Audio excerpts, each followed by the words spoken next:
فرزند زہرا یہ حالات برے ہیں۔ کاشانۂ بصیرت ویب سائٹ، واٹس ایپ اور یوٹیوب چینل پر مشتمل ایک ایسا مکمل پلیٹ فارم جس پر محروم بصارت کے لیے بالخصوص اور تمام افراد کے لیے بالعموم سینکڑوں کی تعداد میں مستند اسلامی کتب دستیاب ہیں۔ لہذا گزارش ہے کہ آپ اپنی ذمہ داری نبھاتے ہوئے کاشانۂ بصیرت کی ویب سائٹ کو وزٹ، واٹس ایپ چینل کو فالو اور یوٹیوب چینل کو سبسکرائب کرنے کے ساتھ ساتھ بیل آئیکن کو پریس کیجیے تاکہ آپ علم کے حصول کے ساتھ ساتھ مذہب اہل بیت کی اشاعت میں بھی اہم کردار ادا کرتے رہیں۔ کاشانۂ بصیرت۔ حالات برے ہیں۔ اعوذ باللہ من الشیطان الرجیم، بسم اللہ الرحمن الرحیم۔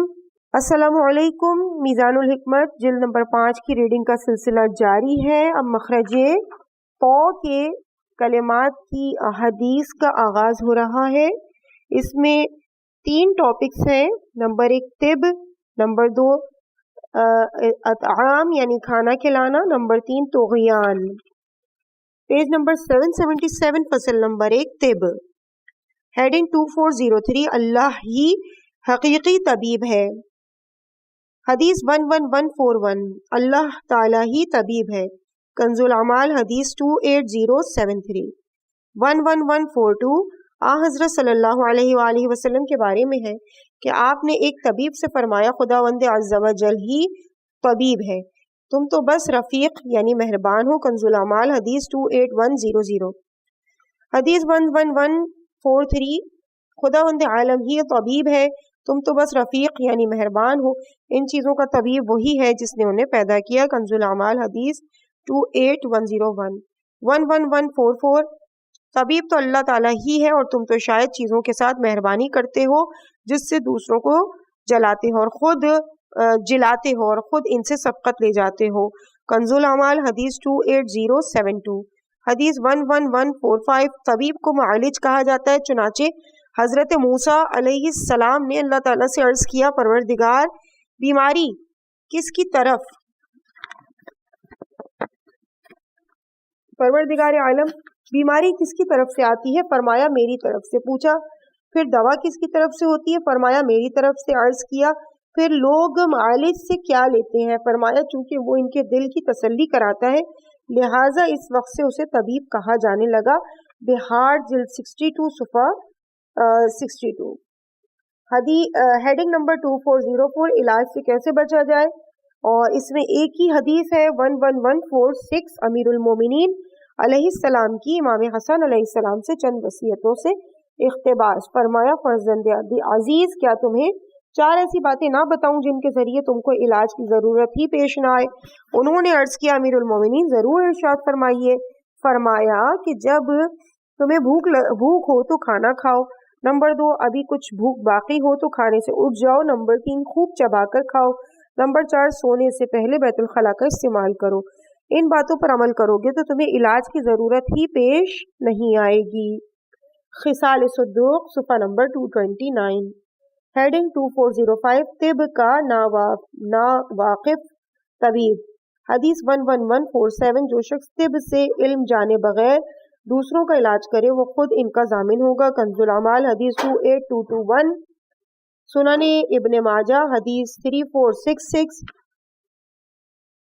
حدیث 11148، جو کسی کا علاج کرے لیکن خود طب کی معرفت نہ رکھتا ہو، جو کسی کا علاج کرے لیکن خود طب کی معرفت نہ رکھتا ہو اور اس سے کسی کی جان کو یا کسی عضو کو نقصان ہو جائے تو وہ خود اس کا ضامن ہوگا۔ کنز الاعمال حدیث 28222۔ ہیڈنگ 2406، طبیب سے بھی زیادہ محکم کار۔ حدیث 11149، تجربہ کار انسان طبیب سے زیادہ محکم کار ہوتا ہے۔ غرر الحکم 11150، انسان میں سب سے زیادہ عمدہ رائے کا مالک تجربہ کار انسان ہوتا ہے۔ غرر الحکم قول مؤلف ہے کہ ملاحظہ ہو، عنوان تجربہ۔ اس کے بعد ہیڈنگ ہے 2407 یعنی 2407، نفسانی علاج۔ حدیث 11151، پیغمبر خدا صلی اللہ علیہ وآلہ وسلم کی شان بیان کرتے ہوئے فرمایا کہ وہ ایسے طبیب تھے جو اپنی حکمت و طب کو لیے گھوم رہا ہو، اس نے اپنے مرہم درست کر لیے ہو اور داغنے کے آلات گرم کر لیے ہوں، وہ اندھے دلوں، بہرے کانوں اور گونگی زبانوں کے علاج میں جہاں ضرورت ہوتی ہے ان چیزوں کو استعمال میں لاتا ہو، اور دوا لینے والے غفلت زدہ اور حیرانی و پریشانی کے مارے ہوں کی تلاش میں رہتا ہو۔ نہج البلاغہ خطبہ نمبر 108۔ حدیث 11152۔ اپنے نفسوں کو اپنا دشمن سمجھو جس کے ساتھ جہاد کر رہے ہو، اور ایک عاریت کی چیز جانو جسے واپس پلٹانا ہے، کیونکہ تمہیں اپنے نفس کا طبیب بنایا گیا ہے، صحت و تندرستی کی نشانیوں سے آگاہ کر دیا گیا ہے، بیماری کی نشاندہی کی جا چکی ہے اور دوا کا پتہ بھی بتا دیا گیا ہے۔ اب خوب اچھی طرح غور کرو کہ تم اپنے نفسوں کا علاج کیسے کرتے ہو۔ تحف صفحہ نمبر 224۔ حدیث 11153۔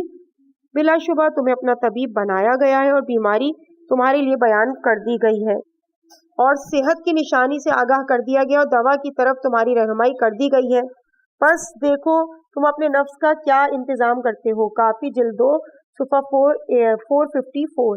حدیث نمبر 2۔ وسائل الشیعہ جلد 11 صفحہ 122۔ قول مؤلفہ کے ملاحظہ ہو عنوان نفس۔ ہیڈنگ 2408۔ طب کے متعلق متفرق احادیث۔ حدیث 11154۔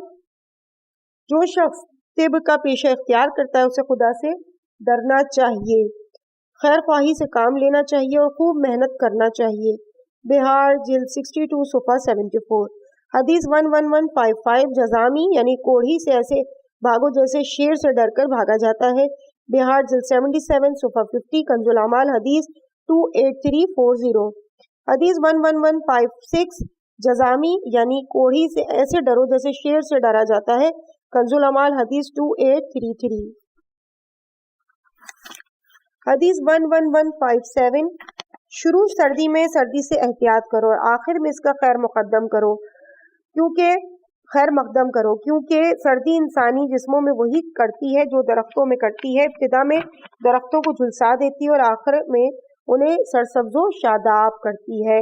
شرح ابن ابی الحدید جلد 18 صفحہ 319۔ فصل نمبر 2 ہے اطعام یعنی کھانا کھلانا، اور صفحہ ہے 783۔ Heading number 2409۔ اللہ تعالیٰ کھانا کھلانے کو دوست رکھتا ہے۔ قرآن مجید میں سورہ دہر آیت نمبر 8 اور 9 ہے، اور اس کی محبت میں محتاج، یتیم اور اسیر کو کھانا کھلاتے ہیں اور کہتے ہیں کہ ہم تو بس تم کو خالص خدا کے لیے کھلاتے ہیں، ہم نہ تو تم سے بدلے کے خواستگار ہیں اور نہ شکر گزاری کے۔ سورہ بلد آیت نمبر 14 سے 16۔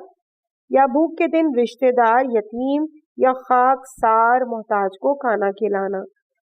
حدیث 11158 ہے، جنت واجب کرنے والی چیزوں میں بھوک کے دنوں میں کھانا کھلانا ہے۔ پھر آپ علیہ السلام نے یہ آیت کی تلاوت فرمائی، اس آیت کی تلاوت فرمائی، او اطعام فی یوم یعنی سورہ بلد والی آیات۔ بہار الانوار جلد 74 صفحہ 361 اور 373۔ حدیث 11159۔ جو تم خود کھاتے ہو تو بدبو پیدا ہوتی ہے اور جب دوسروں کو کھلاتے ہو تو اس کی خوشبو پھیلتی ہے۔ غرر الحکم۔ حدیث 11160۔ معمر بن خلاد کہتے ہیں کہ میں نے مولا امام رضا علیہ السلام سے وَيُطْعِمُونَ الطَّعَامَ کے بارے میں پوچھا کہ یہاں حبہ میں خدا کی محبت سے محبت مراد ہے یا طعام کی محبت؟ آپ نے فرمایا طعام کی محبت۔ بہار الانوار جلد 74 صفحہ 367۔ حدیث 11161۔ یقیناً اللہ تعالیٰ کھانا کھلانے اور قربانی کے جانور کا خون بہانے کو پسند فرماتا ہے۔ بہار جلد 74 صفحہ 361۔ حدیث 11162۔ بے شک اللہ تعالیٰ کھانا کھلانے اور منا میں خون بہانے کو دوست رکھتا ہے۔ بہار جلد 74 صفحہ 365۔ حدیث 11163۔ جہنمیوں میں سب سے کم عذاب ابن جزعان کو ملے گا۔ عرض کیا گیا یا رسول اللہ کیا وجہ ہے کہ ابن جزعان کو جہنمیوں میں سب سے کم عذاب ملے گا؟ فرمایا اس لیے کہ وہ لوگوں کو کھانا کھلایا کرتا تھا۔ بہار 74 صفحہ 368۔ حدیث 11164۔ کھانے کے لحاظ سے حضرت امیر المومنین علیہ السلام رسول خدا صلی اللہ علیہ وآلہ وسلم کے ساتھ سب سے زیادہ مشاہبت رکھتے تھے۔ آپ علیہ السلام خود روٹی، سرکہ اور زیتون کا تیل تناول فرماتے تھے اور لوگوں کو روٹی اور گوشت کھلاتے تھے۔